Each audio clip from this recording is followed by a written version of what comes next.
उनका पालन करते हैं। आप सब कुछ जब हमको देखते हैं तभी बोलते हैं गया इतना आदमी बना रहा है तो कोई बातें नहीं हो रहा है। जब गाते हैं तो ये प्रश्न चिन्ह खड़ा कर देती है। वायरल नहीं होगा तो कैसे चलेगा। अगोचर अर्थात इंद्रियों से परे है, प्राणपति अर्थात प्राणों का स्वामी है, किस विधि विलु दयामय। हे प्रभु, आपको प्राप्त करने की वो विधि क्या है, वो टेक्निक क्या है, क्योंकि मैं तो कुमति हूँ, मेरे पास वो सामर्थ्य नहीं है, वो बुद्धि नहीं है, वो मति नहीं है कि मैं स्वयं आपको जान सकूं। इसलिए प्रभु मेरी आपसे प्रार्थना है, आर्त पुकार है, आप मुझे विधि दे दीजिए।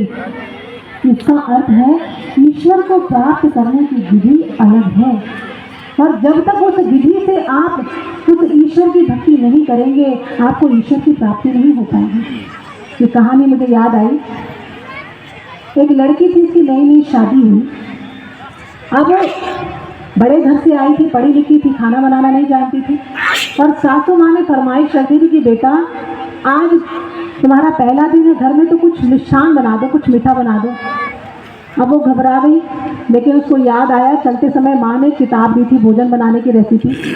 झट से अपने सूटकेस से निकाल कर लाई, उसमें खोजने लगी तो उसमें हलवा बनाने की विधि थी, बड़ी शॉर्ट में थी, 3-4 लाइन है, ज़्यादा नहीं है। और जैसा जैसा उस किताब में लिखा था उसने वैसा वैसा किया और हलवा तैयार हो गया।